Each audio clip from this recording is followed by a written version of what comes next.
Congratulations to Paris Saint-Germain. You know, they are the Super Cup champions. Although, I would have loved Tottenham to win this game just for the sake of Donnarumma. I prayed yesterday, you know, just for Donnarumma to get some respite. But, you know, it wasn't meant to be.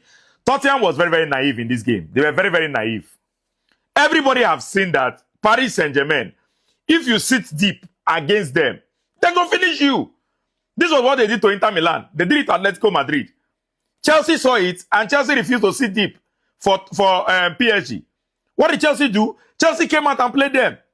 Chelsea put them under pressure, pressing them high, locked up the spaces in the middle, did not allow the midfielders to hold the ball. Tottenham scored 2 goals, and they started sitting deep. And if you follow me on X, right, which is Twitter, you would have seen when I tweeted, you know, that this sitting deep is very dangerous. Because that is when Paris Saint-Germain are at their best. Once you sit deep against PSG, you are finished. Because at that time, their midfielders cannot find spaces. They cannot find spaces to attack you. They cannot find spaces to cross the ball.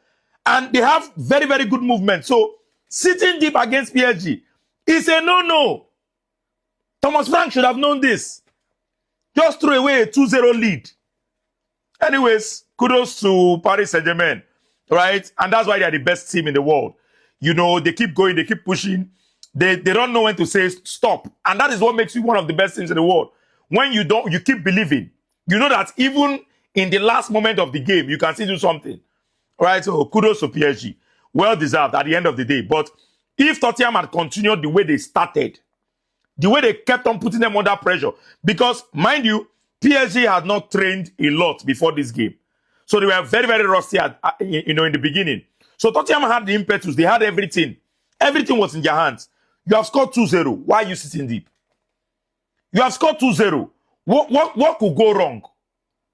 Do you understand? What could go wrong? Yes, PSG will get 1 goal back, but at least you are still putting them under pressure. You are still making them think in defense. Tottenham just stopped. They just stopped playing and started defending. And I was wondering, what is this? What kind of tactics is this? Against PSG, one of the best teams that play football against low block. Come on now. That was very, very poor from Thomas Frank, but kudos to Luis Enrique. All the substitutions were on point. You know, Kangin Lee came in, Ramos came in, and these were the players that scored the equalizer. So, very, very brilliant substitutions from Luis Enrique. Donnarumma, I'm sorry. My prayer did not work.